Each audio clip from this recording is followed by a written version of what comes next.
So, looking forward to the conversation. We are going to be talking about some of these key principles again within the spiritual path, esoteric teaching. Um, for many of us, we are involved in some kind of a teaching that recognizes that consciousness or mind or awareness is really the causal level of creation. This is something that goes way back in history. We have these teachings that come out of ancient India, ancient Egypt, Sumer, Israel, that basically have been saying this for millennia. These are the secret doctrines or secret teachings, and um, they were repackaged in something called the Kybalion, which is a little collection of Hermetic or Egyptian teachings. And I just want to mention that briefly because it lays out 7 principles of these esoteric teachings. And the 7 principles start with, we're going to go with the first 3. We've talked about that all is mind, right? That's the first principle. The universe is mental, and we can play on that idea a little bit. It really is, made of mind, an expression of mind. And as we currently are experiencing, it is a little mental. That is insane. But that aside, the second principle is the law of correspondence. And this is a very important thing to understand. Things correspond with one another. In other words, the universe is holographic or the universe is fractal, that there are certain reoccurring patterns that will show up at every scale. So what we get into when we talk about this is the idea that there's a principle as above, so below, as within, so without. And these correspondences will associate with, again, if you look into the ancient world, they understood this quite well. And we're going into Taoist China, we're going into the Hindu tradition, we're going into, again, Egyptian and Kabbalistic or Jewish teachings. These are all across the board, that certain fragrances, colors, foods, gemstones, planets, different animals, they all are on this correspondence. So you have certain animals that correspond with the planet Jupiter. You have certain gods and angels that correspond with all these layering and layering and layering of energies and frequencies and vibration, which is the third principle in the Kybalion. So you have the universe's mind, there is a law of correspondence, and then everything is vibration or frequency. And so this is how mind creates. It creates through frequency, through sound. And these sound patterns reiterate at every scale. And so everything is connected to everything. In other words, the universe is an organism. The universe, there's no separation within the universe at all. It's an organism that's based within a frequency, different frequencies. And so we're going to be talking about sound and mantra and vibration this morning, because this is a very important principle to understand, that we have this generic view, everything is mind, but mind will oftentimes, be misunderstood because we don't realize that mind is happening at vibrational levels as well, right?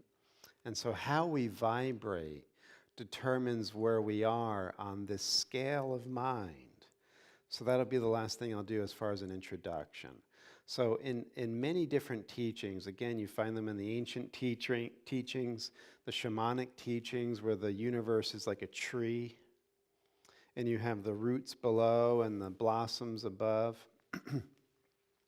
And, if you're familiar with Gurdjieff, G.I. Gurdjieff's teaching, he says that there's a ray of creation and it's based on octaves. It's a musical scale.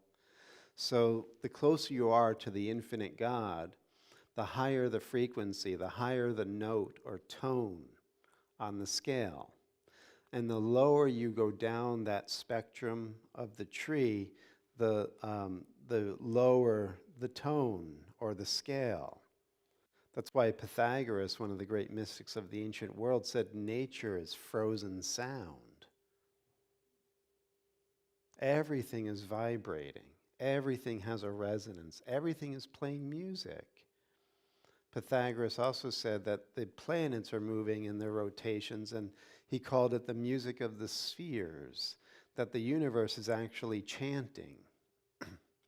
And they did this study, and it's actually in this book we're going to be looking at this morning, The Yoga of Sound by Russell Paul. And Russell Paul mentions that when scientists measured the cosmic background radiation, which is supposedly the echo of the Big Bang, that they had it keyed in at F sharp, which is the same frequency tone of ohm. And what's interesting is that when you look at the acoustics of the Great Pyramid in Giza, which is a giant quartz crystal, and it's built within these acoustic mathematical patterns, the king's coffer, the king's chamber, where the tomb is, where you lay down, that's keyed in, that granite coffer, the king's coffer, is keyed in at F sharp. Your heartbeat is keyed in at F sharp. So there are these correspondences again where we are learning through this ability to get into oneness or unity consciousness that this can also be triggered, and oftentimes is triggered, through sound vibration. Also, keep in mind, your thoughts have frequency. Your emotions have frequency. And where you're vibrating in your thoughts and your emotions is going to place you at some point on that scale of being, or that ray of creation. The purer your thoughts and the higher frequency your thoughts, the more you can rise on the planes of that spectrum of consciousness and get closer to God. The lower your thoughts, the denser your thoughts, the more chaotic your thoughts, you are then going into the lower planes of being, which are also vibrational. So everything is keyed into sound, and everything is resonating its music. And what makes human beings unique and different is that we can oftentimes modulate consciously our sound frequencies. We can change our thoughts. We can invoke these certain sacred mantras, etc., to alter the frequency of our environment. So a lot to say about all of this morning, and we'll see if we can get to everything I have planned to share. We'll start with Kabir. And Kabir opens up our discussion with his very pithy prose and poetic expressions. And the reason why I chose to start with Kabir this morning is because Kabir will repeatedly say how important the name of God is. So the name of God, or the word of God, again, it's God's vibration. It's God's sound. So we know in Genesis, in the beginning, God created the heavens and the earth, and God said, "Let there be light." And God said, "Let the waters separate from the waters above, from the waters below." That there's divine speech, there's divine language, and this gets really brought into Judaism big time, where God's language, God's vibration, God's word is part of how we associate with the divine. In other words, in the Jewish tradition, you will invoke divine names. This became a strong pattern of Jewish meditation. You meditate on divine names, and they open up what are called the Sha'arei Orah, the gates of light. There are different names that have different gating functions or mechanisms that you go up the tree. You explore higher domains of consciousness by invoking or intoning divine names. These are age-old practices, very esoteric teaching. Same thing with the Christian tradition. In the beginning, says St. John, in arche ein ha logos. In the beginning was the word, the speech, the verbum, the logos of God. And this logos structures the entire creation. This is what we're saying. Everything is an expression of divine vibration or divine word. And we have this idea of logos within our human sciences, biology, right? There's the logos, logi. right? The study of, bios, the verbum, the word, the information of biology, psychology, sociology, ecology, right? These are all based within this idea of logos. I wrote a paper in college on logos. It's an inexhaustible subject matter when we look at the idea that everything is language, everything is information, everything is vibration, and God is the origin of it all, God's speech. Again, in the Vedas, I don't want to bore you with all this, but in the Vedas it says that the creator God Brahma, he came into existence through the supreme being, right? There's a higher being than the creator God. And the creator God came into being from the supreme being, and he heard the mantram of the supreme being. And he then patterned all of creation based on the sounds or the mantrams coming from the supreme. So all of creation in the Hindu tradition was birthed through sound or mantra. So we can go on about this, but this name of God is so vital to all religious and spiritual traditions. It's one of the staple principles. You can't get out of it. In every surah of the Quran, minus maybe 2 or 3 surahs, they all begin Bismillah ar-Rahman ar-Rahim, in the name of Allah, in the vibration of Allah. Right? Everything comes into being from the name of Allah. And the Sufis, who are the mystics of Islam, they, well, let's say it this way first. In the Quran, when it comes to the creation of the human being, it says that Allah created Adam and gave Adam the knowledge of the 99 beautiful names. The 99 beautiful names are all of the sound patterns and code structures of life. And Adam was the creature that could understand that and communicate with life at a very deep structural level, at the most basic level. So look at what we're doing with CERN and all these other things. We're trying to unlock the code structures of life. We're trying to get back to that primal code. And these are the 99 beautiful names according to the Sufis. And so you have amazing teachings on the names of Allah, the 99 beautiful names. You heal with them, you resuscitate your spirit with them, you bring heightened levels of forgiveness with them, you are able to open up relationships that have been blocked by intoning certain names. These are all part of the Sufi tradition and have been for centuries. There's an amazing book called Physicians of the Heart. I've shared from that book many times, and it's going through the sound patterns of the 99 names of Allah and showing how these names are used functionally, practically, in all areas of life. Right? So I'm just basically setting the scene here so that you realize that this is not something airy-fairy or out there that we are just kind of, getting into a new age conversation. This is ancient and at the core of every tradition, right? So the using of the name of God is one of the foundational practices of entering into sacred space. And so that's why Kabir will say that the name of God is like an anchor for your soul. Right?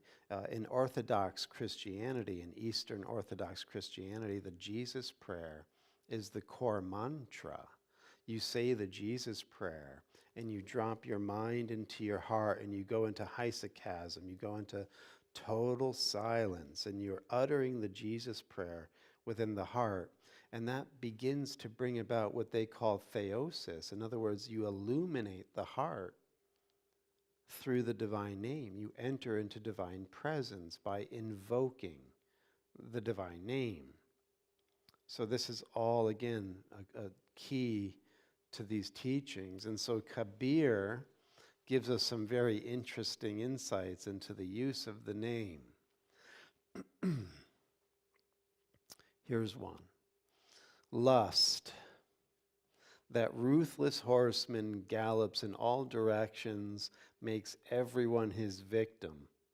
Only that rare lover escapes, who takes shelter under the name. So Kabir actually gives us the very definition of the Sanskrit word mantra.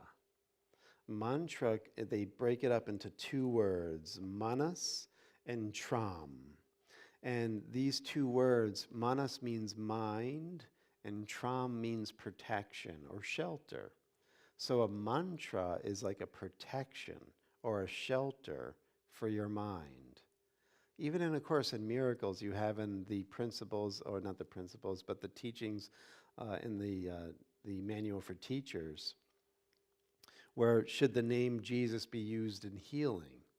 And it's saying that the name Jesus is a symbol, but it's a symbol that brings in the power and energy of God. So the name itself can invoke within the mind the divine vibration to bring healing, right? So you find protection in the name. Right? This is what these names are for. They're what in the science of mantra, the name is the sonic identity of the deity that you're invoking, right? In other words, the deity has a sound identity. We'll get more into this, okay? So only that rare lover escapes from this all-encompassing lust who takes shelter under the name.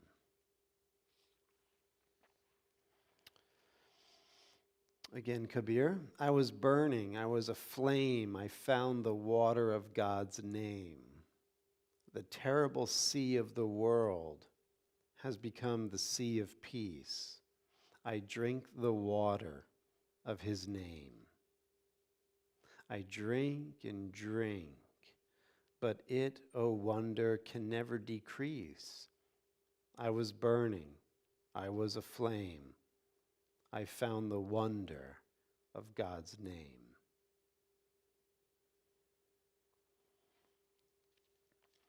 People have rolled for ages their rosary beads, but their rolling minds have found no peace. In other words, they're going through the physical, display of invoking the name, right? That's what mala beads are for. If you ever look at mala beads or rosary beads, their very purpose is to invoke the divine name. In fact, when I was learning the science of yoga, I was taught that depending on the divine name, you have different sets of malas. Each one becomes charged with the name that you're invoking on those beads. So what Kabir is saying is these beads are just a display. They're just an empty outward expression if your mind is busy and not at peace. He says, friend, throw away the beads from your fingers, roll the rosary of your mind. In other words, internalize the name. Bring the vibration of the divine into your mind. Invoke and chant the name in your thought.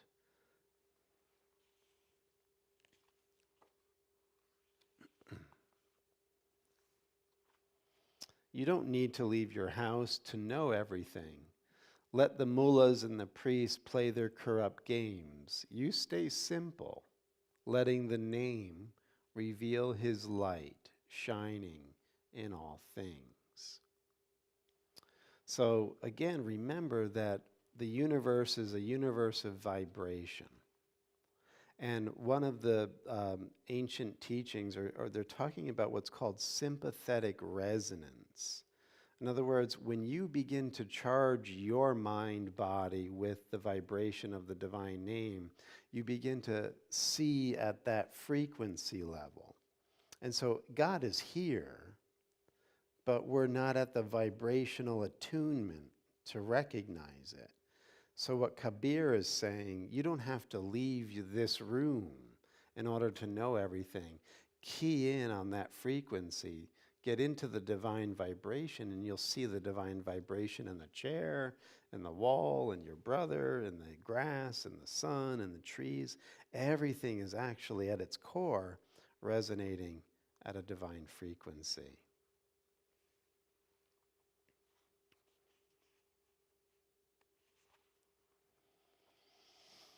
Beloved, the frogs in the ditches praise you.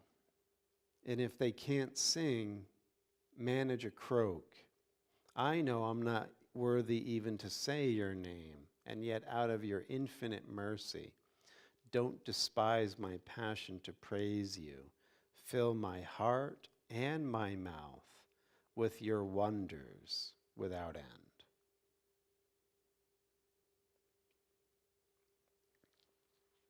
And then finally here.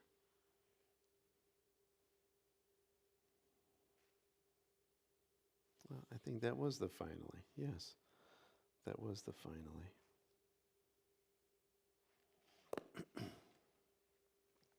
So the power of the name, the power of sound, and the use of mantra. This finds its way very powerfully, very strongly into Tibetan Buddhism. And Tibetan Buddhism is often referred to as Vajrayana. So usually when you're studying Buddhism, which you can start doing with me on Tuesday, we have a Zen class coming up.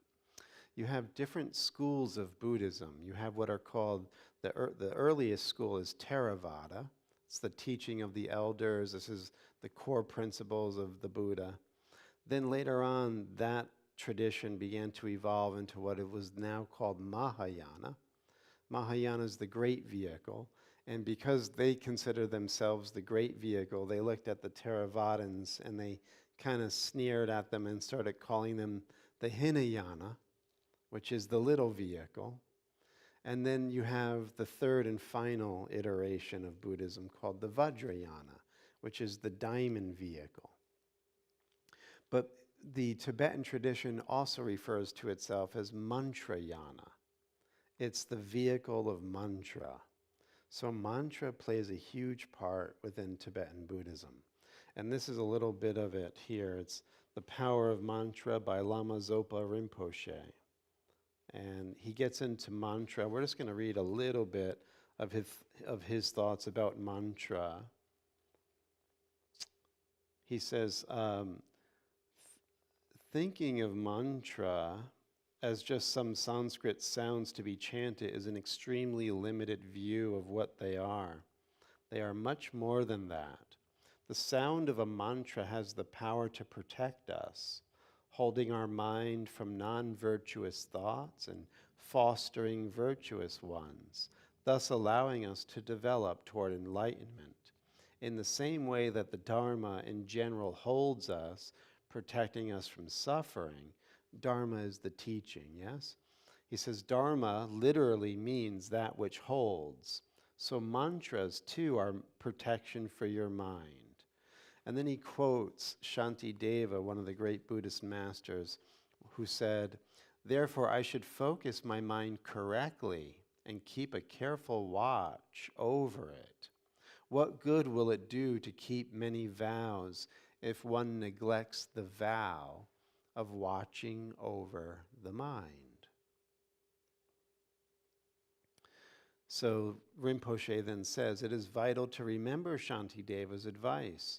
If we forget to protect our mind, what is the use of any traditional form of discipline? Even though we may do hundreds of other things, if we leave out this most important practice and leave the mind unprotected, we cannot stop our problems and achieve happiness, especially ultimate happiness. Everything comes from the mind. It is the source of all our suffering and all our happiness. So if we neglect to protect our mind, we cannot close the door to suffering or open it to happiness. And if you've noticed, if you've been on the spiritual path for any amount of time, when we start to drop the guard of our mind a little bit, it seems like it's innocuous. Things come in to distract us, pull us away.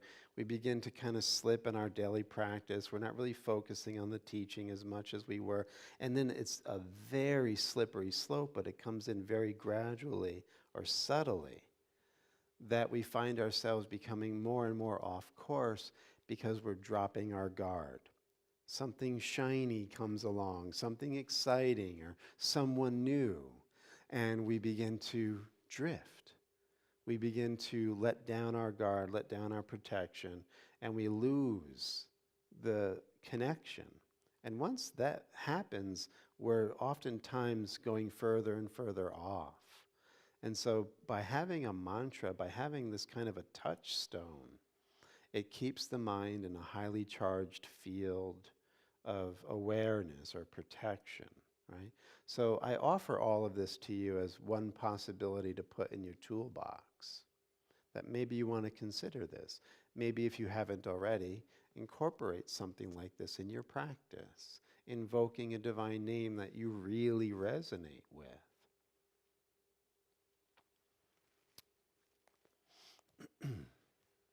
Again, this is a book, The Yoga of Sound by Russell Paul. And as the book alludes to, sound is really at the core of this type of yoga. It's called Shabda Yoga. Shabda means sound. And this gets right back to the idea that God is emitting or transmitting this sacred vibration that sparks and creates all of life. All living things vibrate. That means that their origin must be this singing or chanting of the divine speech or logos or word. You know, if you're familiar with J.R.R. Tolkien, he wrote The Lord of the Rings, he wrote The Hobbit, but he also wrote sort of the back history to all of this in what's called the Silmarillion. And the Silmarillion is this really wild tale of the origin of everything. And J.R.R. Tolkien's imagination was pretty profound. But he envisioned the ultimate reality as the divine creator. And the divine creator sings his co-creators into being. And then all of his co-creators and the divine creator sing songs. But these are different types of songs. They create worlds. And so he got this. He just incorporated it into his own fantasy reality, his own fantasy tales. And so everything becomes this sing-song, this chant. Yes? So this shabda, this divine sound. And so Russell Paul says that there's a sacred speech that goes deeper than any kind of speech that we're familiar with. And we're familiar with 4 levels of speech. Right? This comes right out of the sacred teachings of the Hindu science, the yoga, or tantra. So 4 levels of linguistic speech. There's the outer sound, which is external speech, and it's a denser sound. Right? You're hearing it right now from my vocal cords. Right? That's the outer sound. Then you have what's called the intermediate process of translating speech into understanding. So you're getting these sound vibrations that come in as words, and then you're translating those words through your own dictionary of meaning. Right? That's the second level of speech. And then you have what's called unitive thought, which is the full comprehension of what's being communicated. Right? It's acknowledged by nodding in silence oftentimes, like, yeah. So these are the different levels or degrees of sound. And he says, in musical terminology, both speaker and listener are attuned to the same wavelength when the meaning of the words exchanged has been apprehended. If we could emphatically sense what others were thinking and feeling, we wouldn't need words. And then he says there are some Australian Aboriginal tribes that possess this ability, but most of us have to communicate using language. But he makes an interesting point here as he passes by it. The impact of music on your mood, on your thoughts, on your memory, on your feelings. You go to an outdoor concert and your favorite artist is there. It brings people together. It opens up different possibilities of feeling and expressing joy and, togetherness and connection. So this is the idea. And then he says, beyond all of this, there is a sacred speech, the great word, the ultimate vibration in which the divine dwells and thinks this universe into existence. Mantras are speech patterns that have the thrust and acceleration to find their way back to this primal level of speech because they originate at this deepest level. Right? So mantras are these sacred sound vibrations that are said to come directly from the primal ground, where God is thinking and speaking creation into existence. They are like guided mystical vehicles. This is what he's referring to in mantra. They are guided mystical vehicles programmed in their sonic nuance and meter to merge with absolute sound, the ultimate vibratory realm we refer to as Shabda Brahman, right? Ultimate sound, divine vibration. The path of sacred sound leads to enlightenment only when we follow the vibratory path of the mantra all the way into the depths of our consciousness.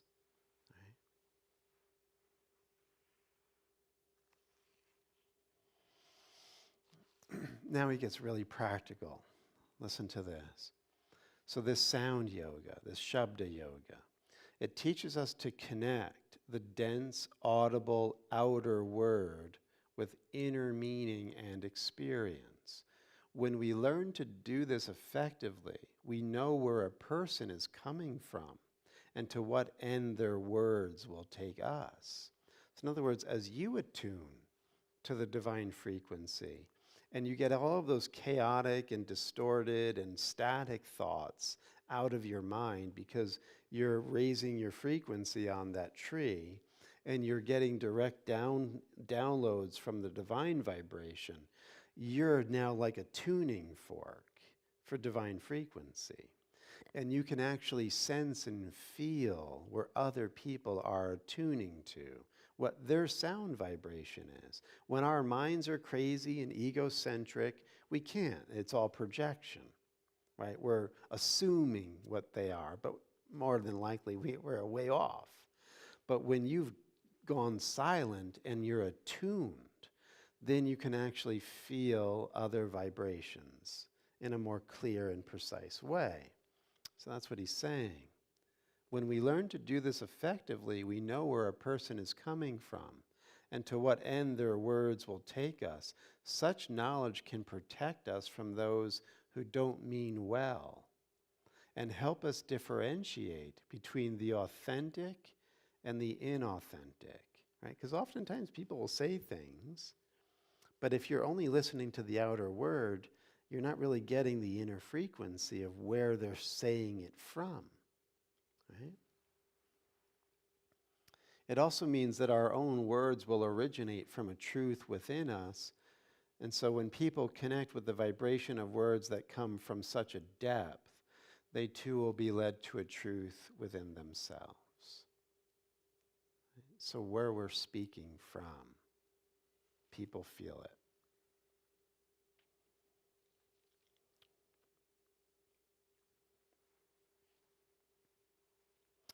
And then finally he says, even in everyday use, we can recover the essence of words through conscious awareness in our normal exchanges.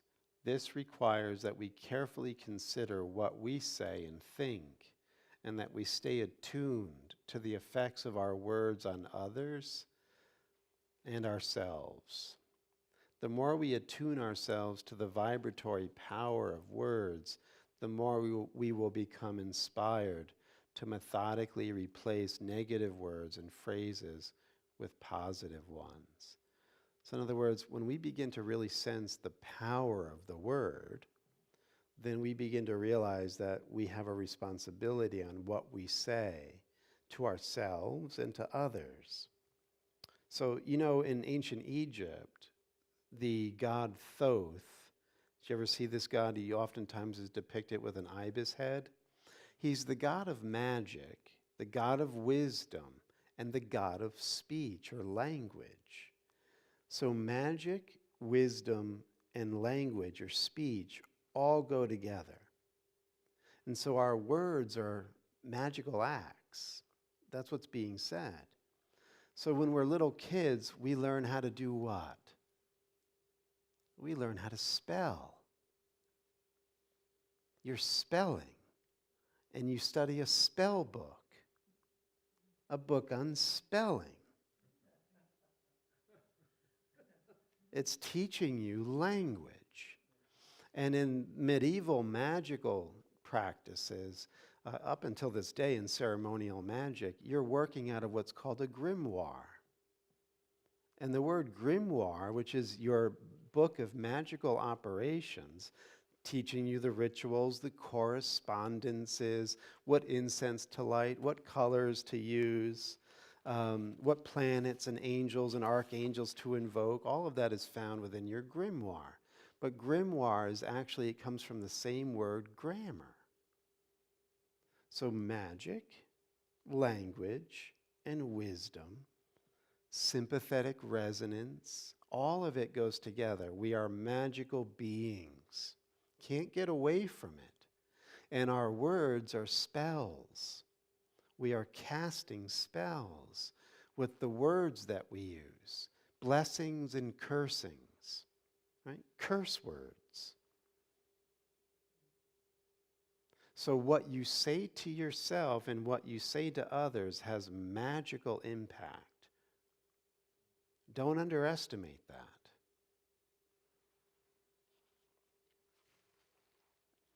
So that brings us to the teachings of Seth.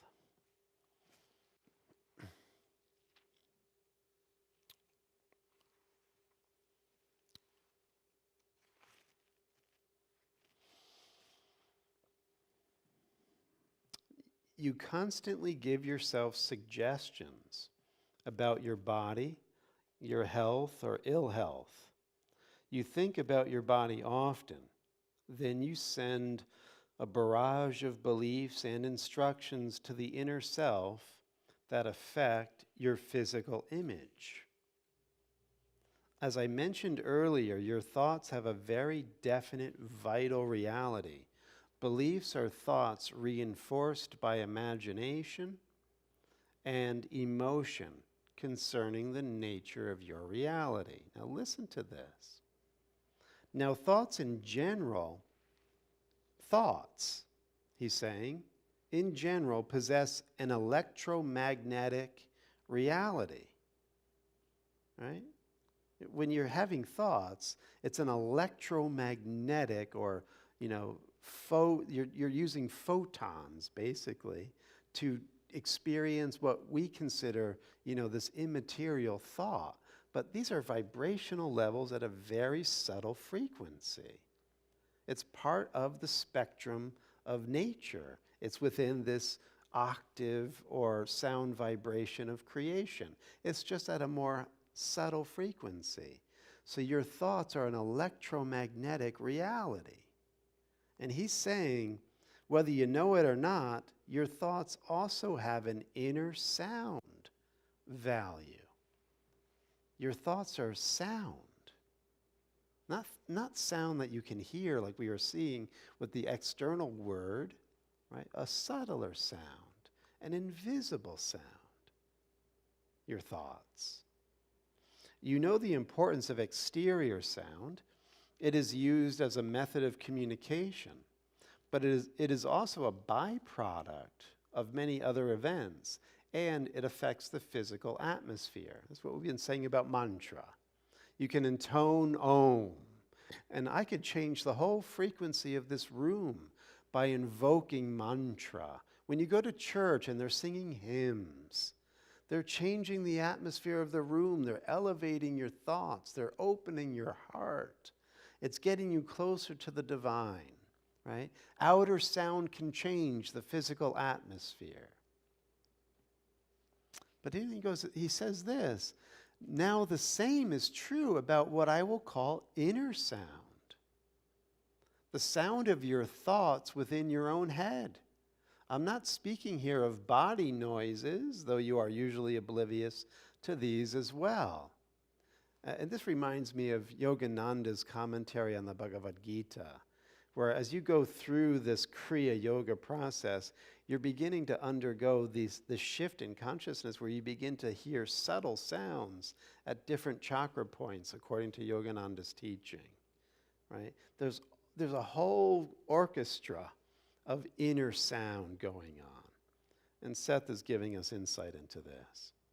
He says, inner sounds have an even greater effect than exterior ones upon your body.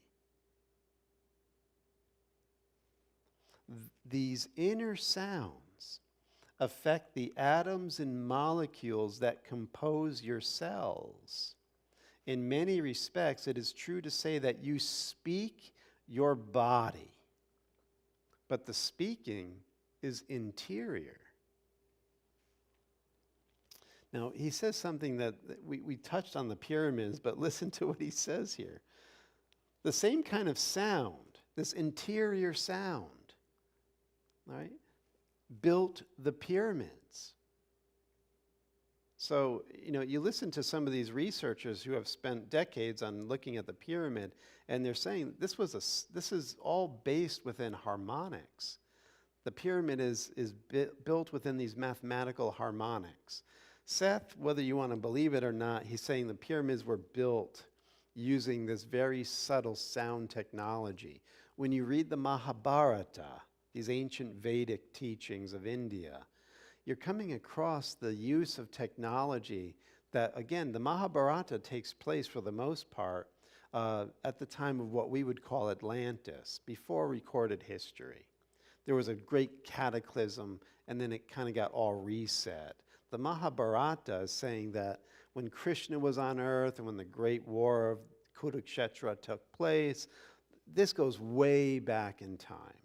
We have history that we have no clue of. And these earlier civilizations that existed before recorded history and supposedly gave the Egyptians and the Sumerians and the Hindu culture this higher technology, they were basically diplomats coming from this other civilization that was going under. Plato talks about this in two of his dialogues, the Timaeus and the Critias. So anyway, in the Mahabharata, when you read these stories, they're using mantra weapons. Mantra weapons. They're charging their arrows with mantra. And the effects of the mantra weapons are, the way they're described in the Mahabharata and also in the Ramayana, they're described like nuclear explosions. They're using sound technology in weapons. And this also gets put into Yogananda's autobiography of a yogi. When Sri Yukteswar comes back from the dead and visits Yogananda later in the book, and Yukteswar gives him a tour of the astral world, he's saying within the lower astral world, there are these god beings that are very chaotic, and they're going to war with each other using mantra weapons. Right? This is out of Yukteswar's mouth. So anyway, these ideas of subtle sound have been in our culture and pre-cultures for a long, long time. And he's saying it built the pyramid, these subtle sounds. Such an inner sound forms your bone and flesh. The sound exists connected with, but quite apart from, the mental words you use in thinking. It does not matter in which language you are addressing yourself. The sound is formed by your intent.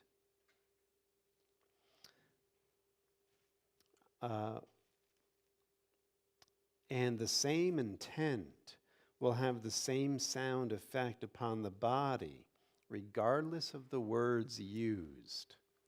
So in other words, the way you get in touch with your inner sound, which is very powerful, more powerful than outer sound. It's making your body, he says. But the way that you direct it is through intent. That's your magic wand. So your intention is what Jesus in A Course in Miracles will call the prayer of your heart. And so when you intend something, you bring about the experience. And you're using these subtle sounds to do it.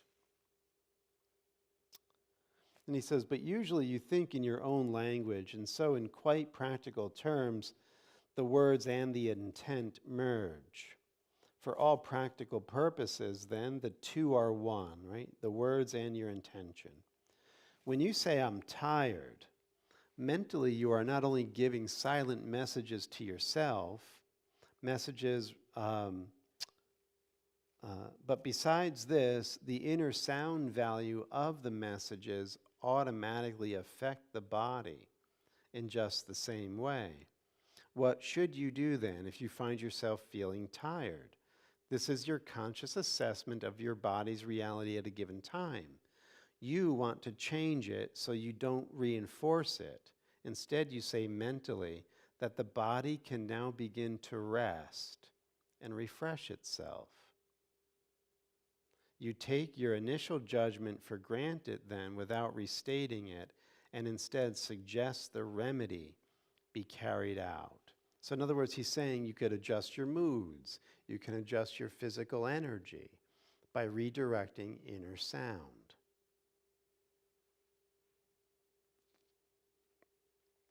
He says the inner sound value of the countering suggestion automatically begins to refresh the body.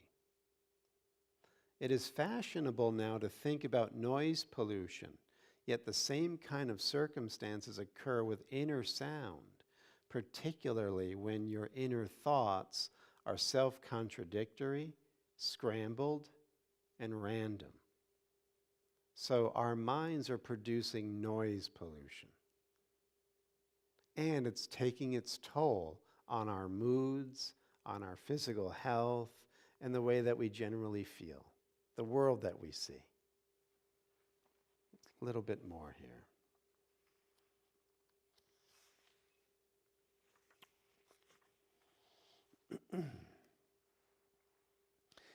As I've mentioned, inner sounds are extremely important. Each of the atoms and molecules that compose your body has its own reality and sound values that you do not hear physically. Each organ of your body then has its own unique sound value. When there is something wrong, the inner sounds are discordant. The unharmonious sounds have become a part of that portion of the body as a result of the inner sound of your own thought beliefs. So when Jesus says in A Course in Miracles that the body doesn't get sick, but the mind inflicts its guilt upon the body, this gets translated. The mind's guilt gets put through inner sound, and then it changes the atoms and the molecules within the body through this very subtle frequency, right? The universe is mental. Everything corresponds, and the universe is vibrational. So the mind's vibration impacts everything. And so what Seth is saying is, you're making yourself sick by the thoughts that you think because they carry an inner sound that changes the molecular structure of your body.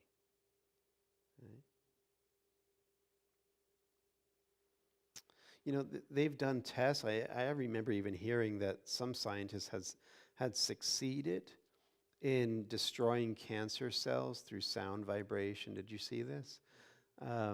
There was actually one example of this given in that very good documentary called Thrive that was released back in 2011.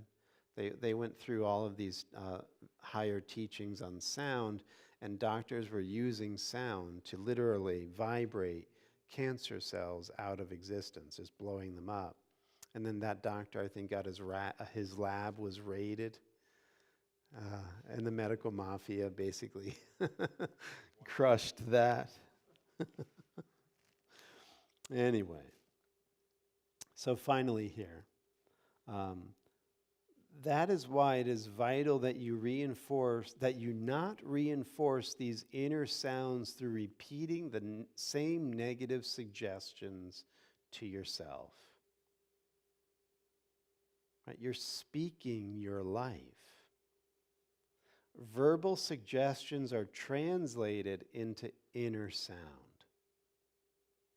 This passes through your body in somewhat the same way that some kinds of light do. Okay?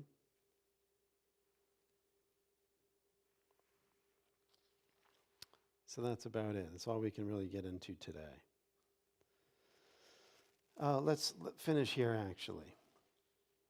There is a light, then, that you do not see with physical eyes, as there is sound that you do not hear with your ears. These combine to mentally form the physical image that you know. So you must work from the inside out. Your beliefs are your palette, using the analogy of a painter. Your thoughts give the general outline of the reality that you physically experience. Your emotions will fill in the patterns with light. Your imagination will forge these together. Now listen.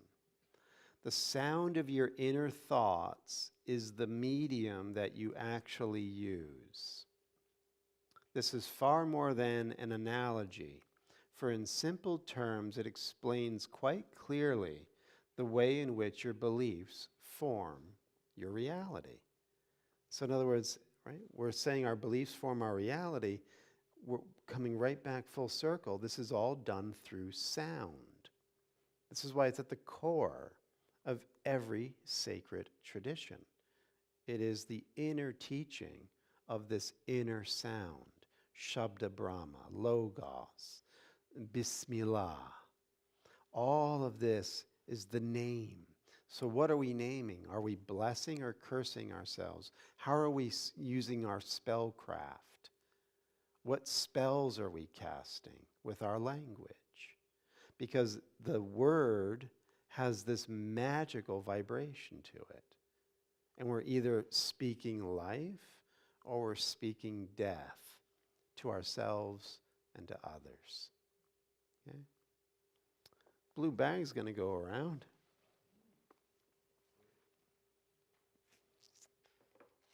Any thoughts, comments?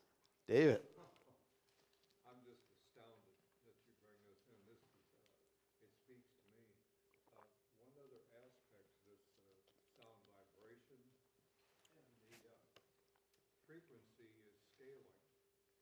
And I wonder if that plays into this because scaling, everything in the digital world that I know of starts out with a lot of subtle sounds.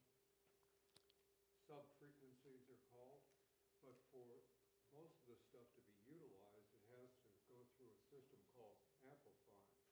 And people may be familiar in biomedical instrumentation when you're looking at all these screens and people are looking at digital images and so on like that. These come from very, very subliminal signals that are tuning into the various aspects of your body and Mm-hmm. your character. Right. Okay, anyway, you kind of know where I'm going. That just transcends so many micro systems. Mm-hmm. But the way that we can understand them in this physical world is they have to be amplified. So they get into an era that, or Mm-hmm. a level that we can actually feel them. Yeah, so you're just confirming everything that Seth was saying, that these are the inner sounds that we can't hear. Yeah, and Yeah. they do come. It's been my personal experience that you feel before you hear. Mm-hmm. So that's extremely exciting for Mm-hmm. me to know that, something made sense. Yeah, very good, very good. And blessing the offering. Thank you, sir. Charging you with the intention, with the subtle sound, that it may go out and bring life and light to all minds, that they may know who they truly are in the oneness that we are. And so it is. Amen. Any other thoughts, comments, or questions? Okay, let's rise, seal the deal.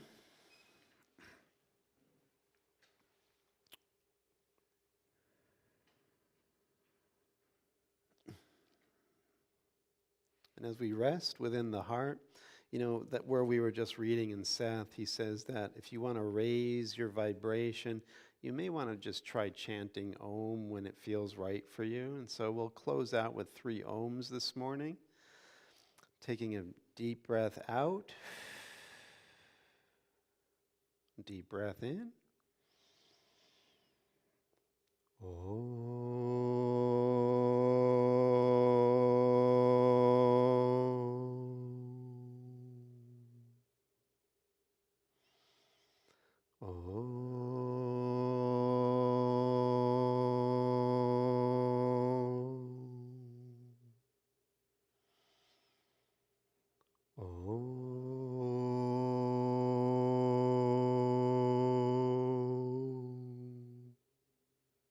Shanti, shanti, shanti. Peace, peace, peace. The light of God surrounds us. The love of God enfolds us. The power of God protects us. And the presence of God watches over us. Wherever we are, God is. Oh, man. Have a lovely day, everyone. Course in Miracles tomorrow night.